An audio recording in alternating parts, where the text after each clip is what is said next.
بسم الله الرحمن الرحيم حمدا كثيرا طيبا مباركا فيه كما يحب ربنا ويرضى.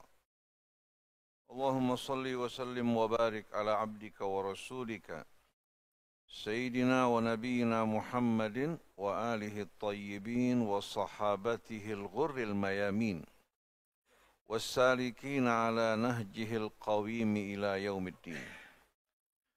السلام عليك يا رسول الله. السلام علينا وعلى عباد الله الصالحين. والسلام عليكم ورحمة الله وبركاته.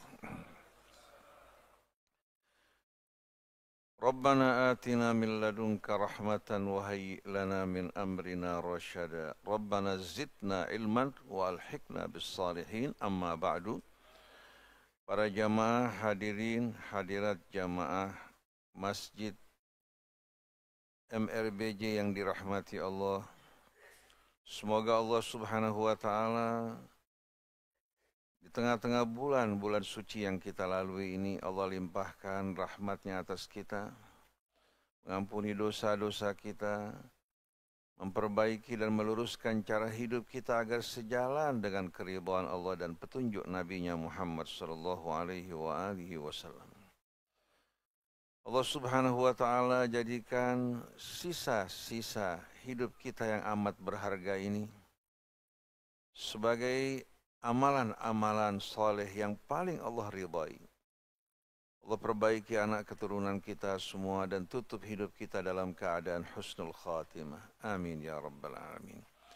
Para jamaah hadirin hadirat yang dirahmati Allah, sebelum kita mulai renungan kita bersama ayat-ayat Allah dan sunnah Nabi-Nya di seputar Haji Wada Nabi kita Muhammad sallallahu alaihi wasallam yang terjadi pada tanggal 10 Zulhijjah pada tahun 10 juga hadirin sekalian, pada tanggal 10 di bulan 10. Semoga Allah Subhanahu wa taala memberikan kita pelajaran-pelajaran yang berguna sebagai bekal bagi kehidupan kita semuanya. Mari kita mulai terlebih dahulu dengan membaca suratul Fatihah. A'udzu billahi minasy syaithanir rajim. Bismillahirrahmanirrahim. Alhamdulillahi Rabbil Alamin. Ar-Rahmanir Rahim. Maliki Yaumiddin. Iyyaka na'budu wa iyyaka nasta'in. Ihdinas siratal mustaqim. صراط الذين أنعمت عليهم غير المغضوب عليهم ولا الضالين.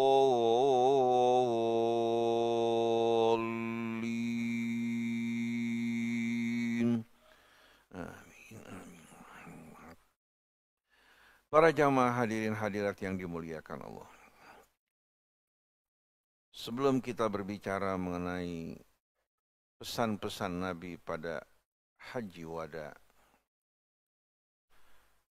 pada hari ke-10 dari bulan Dzulhijjah, juga pada tahun ke-10 dari pada tahun ke-10 ya, yang merupakan saat-saat yang dekat dari wafatnya Nabi kita Muhammad sallallahu alaihi wasallam. Terlebih dahulu perlu kita merenungkan kembali tujuan hidup kita sesuai dengan apa yang Allah amanatkan kepada kita semua. Di mana dunia kelak akan berakhir,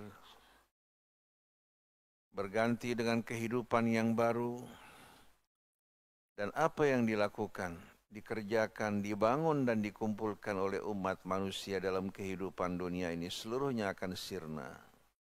Sedangkan yang setia mendampinginya amal-amal perbuatan yang dilakukan yang kelak akan dibawa ke hadapan Allah Subhanahu wa taala. Allah Subhanahu wa taala berfirman dalam suratul Insyiqaq, "Ya ayyuhan nas, innaka kadihun ila rabbika kadhan famulaqi." Wahai manusia, seluruh manusia, sesungguhnya engkau berjalan tertatih-tatih, bersusah payah. Kemana kamu pergi? Syi'tam abait, baik kamu suka, tidak suka, siap, tidak suka. Kamu berjalan tertatih-tatih, bersusah payah untuk kembali ke hadapan Tuhanmu. Ini merupakan hal yang tak terelakkan. Siap ataupun tidak siap. فَأَمَّا مَنْ أُوتِيَ كِتَابَهُ بِيَمِينِهِ فَسَوْفَ يُحَاسَبُ حِسَابًا يَسِيرًا. Adapun yang diberikan kitabnya dengan tangan kanannya, karena dalam kehidupan dunia dia tidak tertipu, terpedaya, hanyut bersama hawa nafsunya, tapi hatinya selalu ingat kepada Allah, berjalan di jalan Allah menuju Allah Subhanahu wa taala. Maka dia akan menjalani hisab yang mudah. Allah Subhanahu wa taala liwati kesalahan-kesalahan dosa-dosanya, dan Allah Subhanahu wa taala lipat gandakan amal-amal kebaikannya. Wa yanqalibu ila ahlihi masrura, dan dia akan kembali ke tengah keluarganya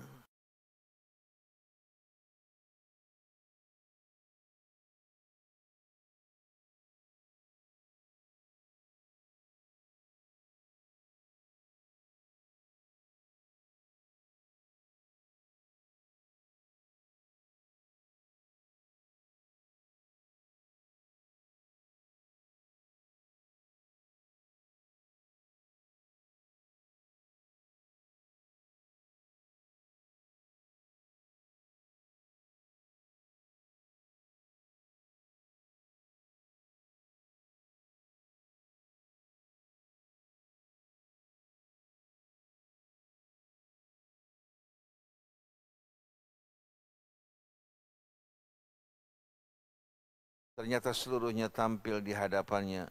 Wa yaquluna ya wailatana ma li hadzal kitab la yughadiru saghiratan wala kabiratan illa ahsaha wa wajadu ma amilu hadira wala yadhlimu rabbuka ahada. Begitu mereka menyaksikan isi kitabnya, dia berkata, aduhai celakanya kami. Mengapa kitab ini tidak meninggalkan amal perbuatan kami sekecil apapun kecuali semua tertulis dan tercantum di dalamnya. Mereka menjumpai amal mereka seluruhnya, dan Tuhanmu tidak pernah menganiaya hambanya sedikit pun juga, tidak mengurangi kebaikannya, tidak pula hadirin sekalian melupakan amal-amal buruknya, kecuali mereka yang bertaubat kembali pada Allah. Ini merupakan hadirin sekalian saat yang akan dihadapi setiap orang dari kita, tidak terkecuali. Maka mereka yang diberikan kitabnya dengan tangan kirinya karena hidupnya berlumuran kejahatan, dosa, dan dia tidak bertaubat kembali kepada Allah, sambil membelakangi dengan berat hati dia menerima kitabnya. Dia berharap pada saat tersebut seandainya dirinya merupakan tanah liat yang tak berarti. Wa yad'u thubura, pada saat itu dia akan menjerit mengharapkan kematian menjemput dirinya. Wa yasla sa'ira, dan dia akan mendekam dalam api neraka sa'ir yang terus menyala-nyala dan tak pernah padam, dan dirinya pun tidak akan meninggalkan tempat tersebut. Limadha ya Rabbi, kenapa wahai Tuhanku? Innahu kana fi ahlihi masrura. Sesungguhnya dia dalam kehidupan dunia dulu, hidupnya hanya bersukaria, bersenang-senang di tengah keluarganya. Yang mereka cari, yang mereka kejar dalam sehari-harinya hanyalah kesenangan dunia. Innahu dhanna alla yahur. dan dia beranggapan dirinya tidak akan kembali kepada Allah. Tidak akan mempertanggungjawabkan amal-amal yang pernah diperbuat. Innahu dhanna an la yahur bala inna rabbahu kana bihi basira. Ini merupakan anggapan yang salah. Ini merupakan pandangan yang salah di saat dia beranggapan dirinya tidak akan dipanggil menghadap ke hadapan Allah. Sesungguhnya Tuhannya selalu melihat, mengawasi gerak-gerik dan perbuatannya. Dan semua tercantum dalam kitab yang menulis, mengumpulkan amalnya. Tidak ada satupun kesalahan. Lalu setelah itu Allah bersumpah, Fala uqsimu bisyafaq, wal laili wa ma wasaq, wal qamari idza tasaq la tarkabunna tabaqan an tabaq fama lahum la yu'minun. Wa idza quri'a alaihimul Qur'anu la yasjudun. Maka aku bersumpah, sungguh-sungguh aku bersumpah demi cahaya merah di waktu senja. Kemudian diikuti dengan gelap gulitanya malam. Bulan dari sabit menuju purnama. La tarkabunna tabaqan an tabaq. Kalian akan berpindah, mendaki dari satu keadaan menuju keadaan. Dari usia remaja, dewasa, hingga tiba pada usia tua renta yang lemah tak berdaya. Itulah kita semuanya. La tarkabunna tabaqan an tabaq. Kenapa setelah mengetahui semua ini famalahum la yu'minun? Kenapa mereka masih tak beriman? Wa idza quri'a alaihimul Qur'anu la yasjudun. Dan bila dibacakan kepada mereka ayat-ayat Allah dari Tuhannya penciptanya, mereka tidak tunduk dan sujud di hadapan kebesaran Allah. Balil ladzina kafaru yukadzibun. Bahkan orang-orang kafir mengingkarinya. Illal ladzina amanu wa amilus shalihat. Dikecualikan dari mereka orang yang beriman, tahu tujuan hidup mereka, hatinya selalu mengingat Allah, mengerjakan amalan-amalan saleh, lahum ajrun ghairu mamnun. Mereka akan menerima balasan yang tak pernah putus. Maka dengan kita selalu mengingat ini hadirin sekalian, Allah akan bersihkan jiwa kita dari kecintaan dunia, kerakusannya, keserakahannya, angan-angannya. Insya Allah kita akan selalu ingat Allah. Maka mari kita dengarkan seruan Allah. Qul ya ibadiyalladzina asrafu ala anfusihim. Katakan wahai hamba-hambaku yang telah melampaui batas, tenggelam dalam dosa. La taqnatu mir rahmatillah. Jangan kalian putus asa dari rahmat Allah. Dosa kalian tidak menodai Allah. Kebaikan kalian juga tidak menambahkan kebesaran Allah. Ini kesempatan bagi kita, mari kita bertaubat kepada Allah sebelum datang detik-detik sakaratul maut yang menutup kesempatan dan pintu taubat bagi kita. Innallaha yaghfiru dzunuba jami'a innahu huwal ghafurur rahim. Sesungguhnya Allah akan mengampuni seluruh dosa dan sesungguhnya Dia Maha Pengampun lagi Maha Penyayang. Oleh karena itu hari sekalian, mari pergunakan kesempatan ini dengan sebaik-baiknya. Saya, bapak-bapak, ibu-ibu sekalian, orang-orang yang tak luput dari kesalahan dosa. Bahkan kita berlumuran dosa, kelalaian sepanjang hidup kita. Tak ada seorang pun dari kita yang bersih dari kesalahan dan dosa. Ini kesempatan yang amat berharga. Sebelum berakhir kesempatan tersebut, ini yang selalu diingatkan Nabi kita Muhammad sallallahu alaihi wasallam. Sepanjang perjalanan Nabi dalam dakwahnya, selalu beliau menyeru di tengah umatnya, "U'budullaha wa la tusyriku bihi syai'a." Sembahlah Allah dan jangan kalian persekutukan Allah dengan sesuatu. Menyembah Allah bukan hanya sebatas kita ruku, sujud, atau menjalankan ibadah siam atau haji, tidak. Menyembah Allah artinya kita mengabdikan hidup kita seluruhnya teruntuk Allah. Qul inna salati wa nusuki wa mahyaya wa mamati lillahi rabbil alamin la syarika lahu wa bidzalika umirtu wa ana awwalul muslimin. Jangan kita mengaku Tuhan kita Allah. yang melimpahkan nikmatnya kepada kita Allah, tapi kita hidup dengan cara hidup yang bertentangan dengan cara hidup yang Allah ajarkan kepada kita. Hanya sedikit dari hidup kita yang kita berikan untuk Allah, padahal seluruhnya berasal dari Allah Subhanahu wa taala.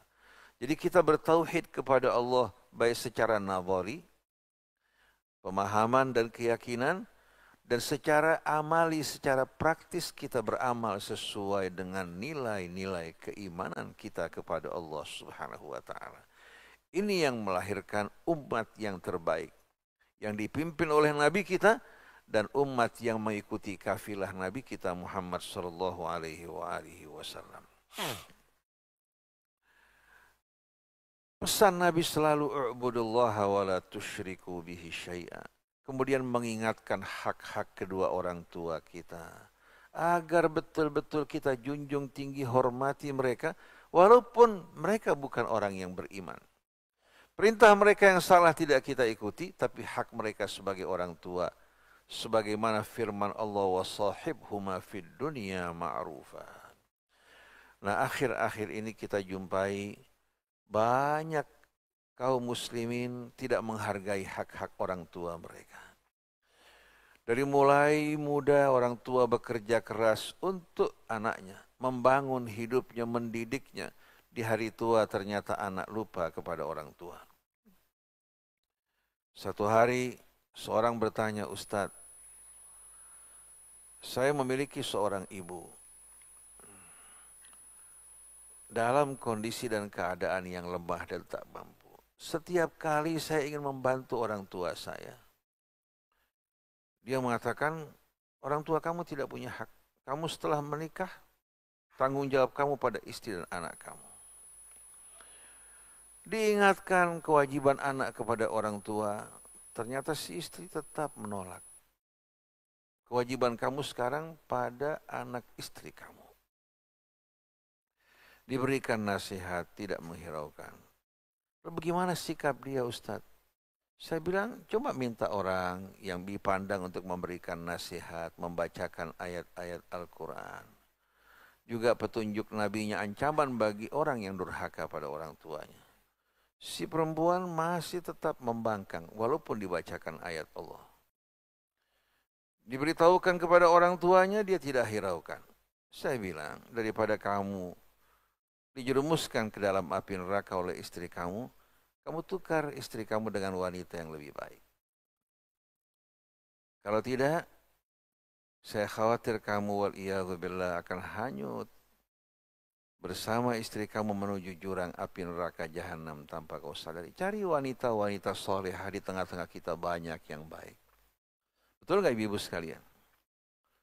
Saya yakin ibu-ibu bisa menyadari hal ini, karena mereka merasakan betul-betul penuh kecintaan, pengabdian, pengorbanan untuk anaknya. Bukan karena mengharapkan balasan, tapi ini kewajiban yang Allah wajibkan. Apalagi anak yang soleh, pasti hatinya penuh dengan kecintaan pada orang tuanya. Saya menyaksikan anak-anak yang berbakti, penuh kecintaan pada kedua orang tuanya. Allah berkahi hidup mereka. Bahkan termasuk seorang pemabuk, yang kalau siang hari tidur, malam hari mabuk dan berjudi. Tapi Allah kasih subhanallah kalau dia bangun rumah. Satu gambar itu bisa untuk puluhan rumah. Bahkan tata ruangnya tidak menarik. Tapi kenapa rumah di tangan dia dengan mudah laris? Sedangkan saudaranya bangun di waktu malam, puasa siangnya. Bangun satu rumah tidak laku-laku. Dia bertanya, "Ya Allah, apa kesalahan saya?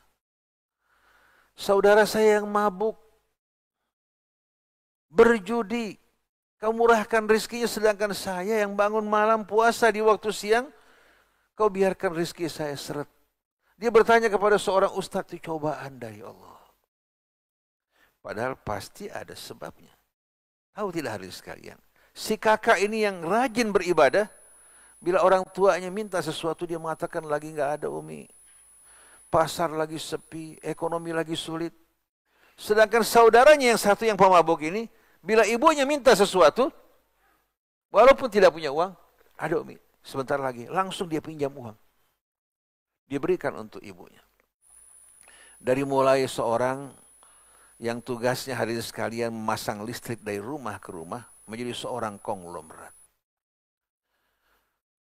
Selalu begitu bangun di waktu siang yang dilihat ibunya, datang ke rumahnya, lihat masakannya. Apabila si ibu mengatakan belikan rumah untuk adik kamu, dia belikan rumah. Mobil yang baru dibeli, mobil mewah yang baru dibeli, dia katakan serahkan untuk saudara kamu yang perempuan, diserahkan untuk saudara perempuannya. Sampai ketika ibunya meninggal, kemenakannya mendapatkan kebaikannya.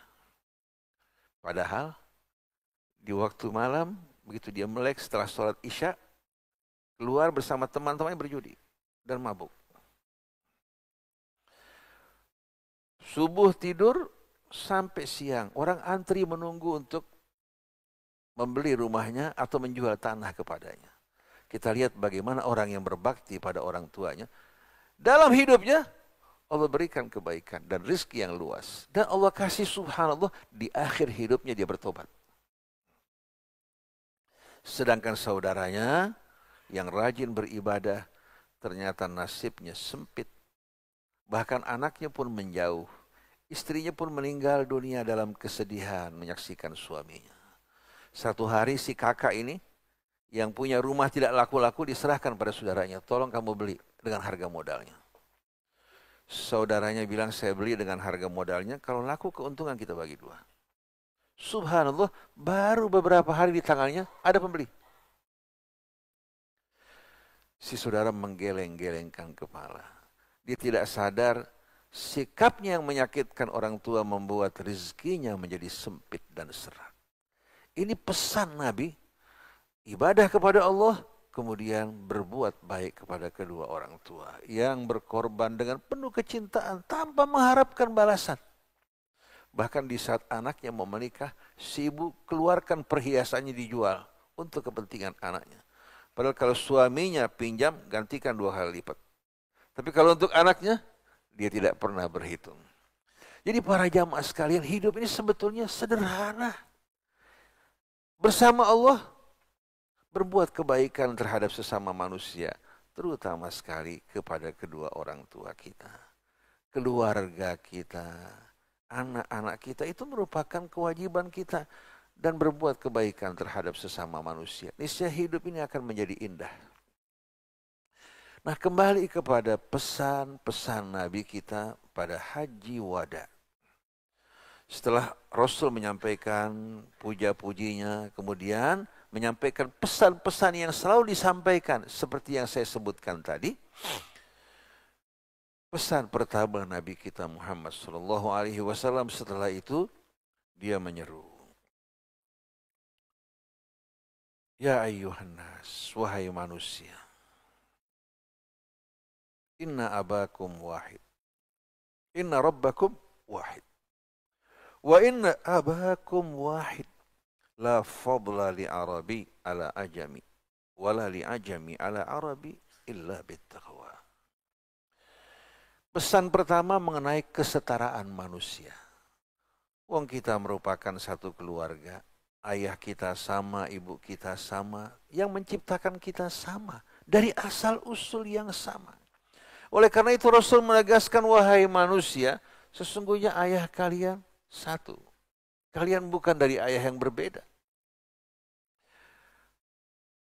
Dan Tuhan kalian satu, Tuhan yang Maha Esa. Tidak ada keutamaan bagi seorang Arab atas non-Arab, bagi non-Arab atas Arabnya, kecuali dengan ketakwaan. Itu yang mengangkat martabatnya. Tidak ada keutamaan bagi seorang Habib atas non-Habib, atau non-Habib atas Habib, kecuali dengan takwa.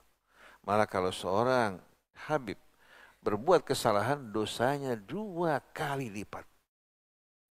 Oleh karena itu, seharusnya yang diberikan keutamaan sebagai anak yang berasal dari kalangan, katakan, yang mengenal agama, harus lebih baik perbuatannya dibandingkan yang lain.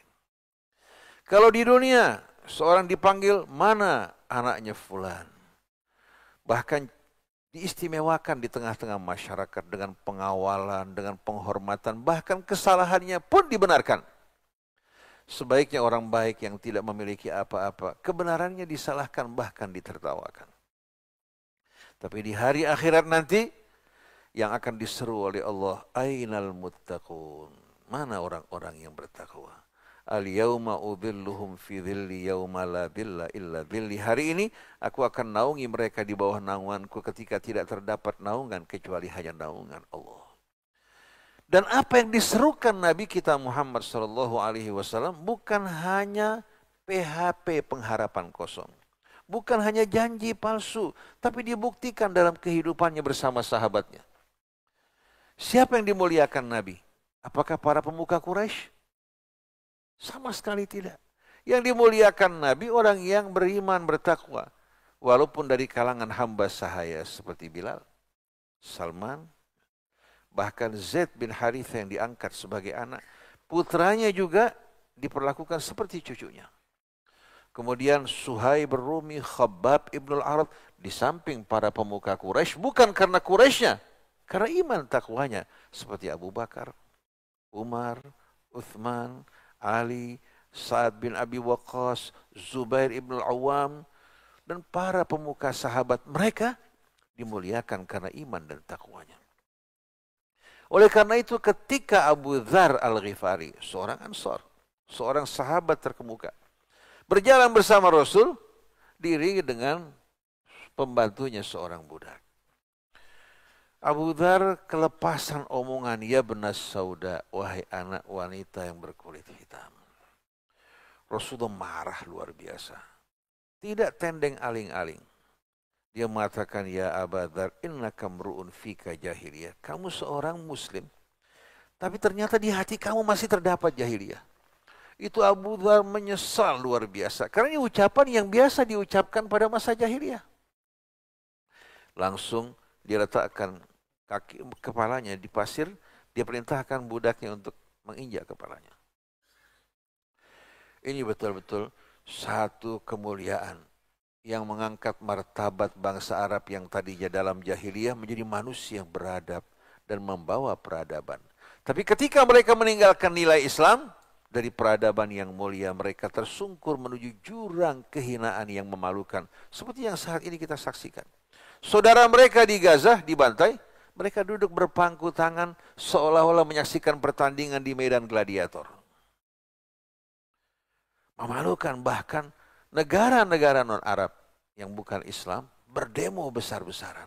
Para pemimpin dunia sebahagian dari mereka mengecam dan mengatakan Netanyahu merupakan seorang yang biadab, merupakan Hitler yang melakukan kejahatan terhadap kemanusiaan. Yang heran, perserikatan bangsa-bangsa kemana perginya? Jadi tidak ada keadilan, kecuali kalau kita kuat, kita mampu melakukan bargaining, baru orang hargai kita. Oleh karena itu ketika Iran melakukan serangan balik pada Israel, kenyataan pahit di hadapan mereka, yang membuat Trump berkata pada Netanyahu, lari meninggalkan Israel. Dia berangkat meninggalkan Israel menuju ke Yunani, sedangkan rakyat Israel dibantai oleh akibat dan keputusan dia yang salah. Allah tidak akan membiarkan kezaliman dari siapapun juga. Kalau kita berbuat kezaliman walaupun terhadap binatang, Allah akan hukum kita, apalagi terhadap sesama manusia. Jadi Allah umumkan kesetaraan manusia, ya ayyuhan nas inna khalaqnakum min dzakarin wa untha wa ja'alnakum syu'uban wa qabaila lita'arafu inna akramakum indallahi atqakum. Ini merupakan ayat yang membawa kemuliaan dan kebanggaan serta membuka kesempatan buat setiap orang dengan penuh keadilan tanpa ada perbedaan. Orang bukan dilihat dari hartanya, dari ilmunya yang luas, tapi dari pengamalannya. Kalau seorang alim yang berilmu, taat pada Allah, dengan seorang awam yang taatnya kepada Allah lebih daripada si alim, mana yang lebih mulia di sisi Allah? Awam.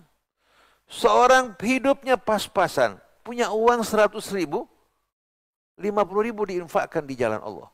Yang punya 1 triliun, dia infakkan 10 miliar, bahkan 100 miliar. Kira-kira mana yang lebih mulia? yang menginfakkan separuh hartanya. Jangan dilihat 100 miliar, dibandingkan 1 triliun hanya 1/10, sedangkan dia mengorbankan 1/2 hartanya. Jadi bukan dilihat dari banyaknya, tapi Allah melihat dari ketakwaannya. Itu yang paling penting. Jadi setiap orang punya kesempatan untuk meraih barisan terdepan walaupun dia miskin. Oleh karena itu dalam Islam, kalau seorang berada di barisan paling depan, datang pejabat tinggi tidak berhak untuk menyingkirkan dia.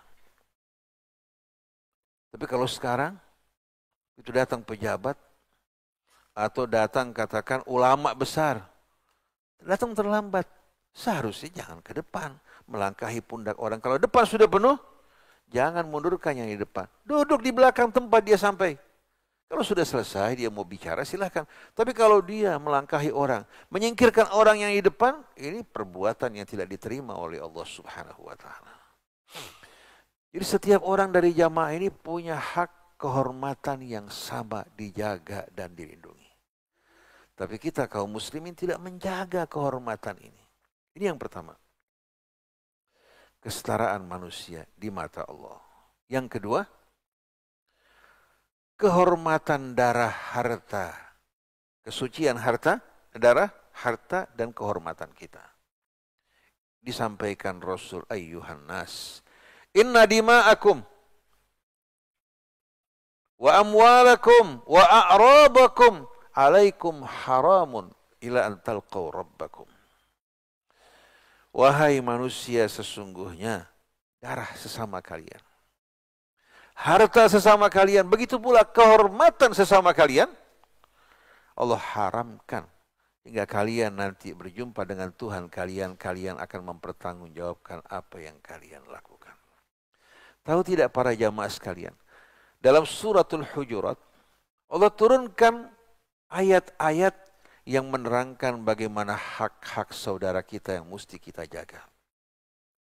Kalau orang membawa berita kepada kita, jangan langsung diterima. Klarifikasi hingga kita tidak memvonis atau kita mengecam saudara kita tanpa dasar kebenaran. Itu perintah Allah. Kemudian kalau ada orang yang berselisih, Allah perintahkan kita mendamaikan, bukan kita menjadi api atau bahan bakar yang menambahkan fitnah. Allah juga ingatkan kita bahwa kita ini merupakan saudara, di samping seayah seibu kita merupakan saudara seiman. Jangan melihat latar belakang madhabnya, sukunya, rasnya. Ini semua merupakan nama yang tidak dikenal oleh Rasul. Begitu juga oleh orang-orang yang datang setelah Rasul. Nama-nama yang kita buat untuk diri kita. Allah larang kita untuk mengolok-olok saudara kita. Melarang kita juga untuk mencaci maki mereka, melarang kita memberikan julukan yang tidak patut, melarang kita untuk berburuk sangka, melarang kita untuk mencari-cari kesalahan saudara kita, malah yang Allah perintahkan menutupi kesalahan saudara kita, melarang juga untuk mengumpat, membicarakan kejelekan saudara kita, lalu mengingatkan kita bahwa kita merupakan saudara yang berasal dari ayah dan ibu yang sama. Oleh karena itu tidak pernah kita saksikan Nabi, keluarga Nabinya dulu, sahabat yang mulia menyombongkan diri. Saya teringat kepada Salman Al-Farisi. Ketika ditanya oleh seorang sahabat, rupanya dia ingin meremehkan Salman karena dari Persia. Mana abuka ya Salman? Siapa abah kamu? Dia mengatakan Abil Islam, ayahku adalah al-Islam. Ketika Sayyidina Umar mendengarkan jawaban Salman, dia bergetar. Dia mengatakan wa ana abil Islam. Kunna abillah fil jahiliyah fa'azzanallahu bil Islam. Dulu kita hina dina pada masa jahiliyah. Kita banggakan orang tua kita, leluhur kita, padahal kita hina dina. Lalu Allah muliakan kita dengan Islam. Faman i'tazza bi ghairil islami adallahu Allah. Siapa yang bangga hatinya bukan dengan Islam, maka Allah akan hinakan dirinya. Ini kesadaran hadirin sekalian orang-orang yang diberikan nikmat. Kenapa kita tidak bersyukur kepada Allah dengan hidayahnya sebagai orang yang beriman? Salman, walaupun ayahnya seorang kafir, yang berasal dari orang-orang yang kafir, iman memuliakan dirinya hingga Rasul mengatakan Salman minna ahlil bait, Salman dari kami keluarga Rasul.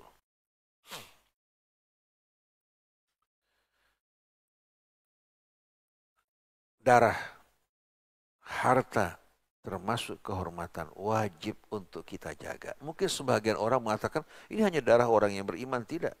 Darah non-muslim.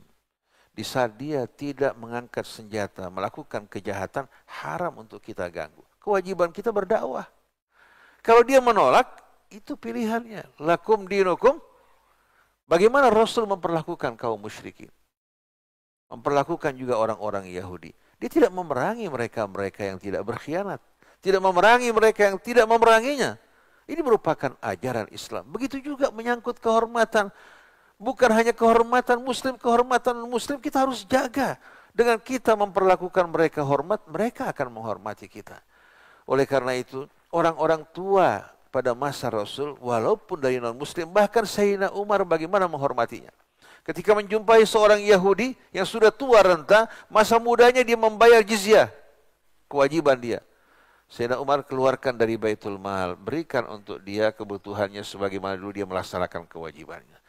Kita ini bukan manusia yang haus darah, bukan manusia yang tidak beradab. Justru adab ini yang memuliakan kaum muslimin. Begitu mereka kehilangan adab mereka, kehilangan Islam mereka.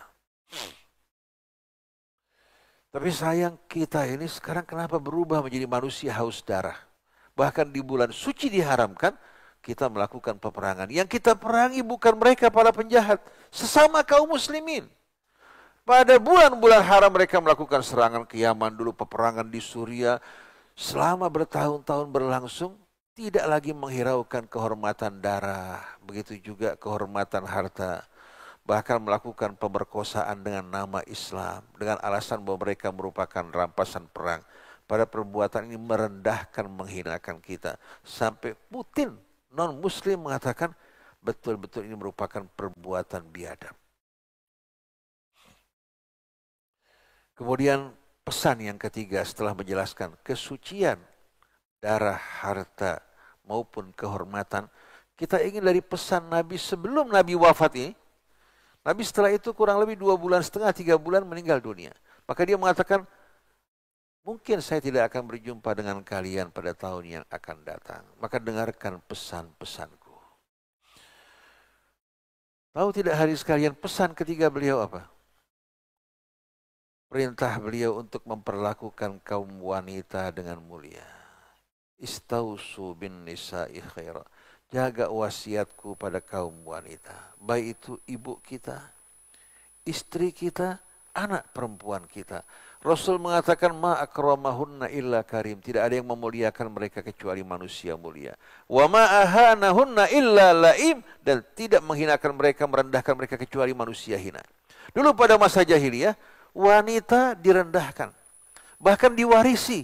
Kalau seorang bapak punya sekian banyak istri, ada yang menarik, anaknya langsung menggunakan sorbannya menyelendangkan kepada ibu tirinya, dia mengatakan ini bahagian saya. Sampai turun wala tankihu ma nakaha aba'ukum minan nisa. Kemudian wanita tidak menerima warisan. Bahkan mereka mengatakan bahwa nasab hanya berlaku untuk jalur laki-laki. Sampai Nabi mengatakan ibnu ukhtil qaumi minhum, anak saudari perempuan kita bahagia dari kita. Bahkan yang dikumandangkan bukan Quran, bukan sunnah Rasul, tapi bait jahiliyah. Banuna banu abnaina wa banatuna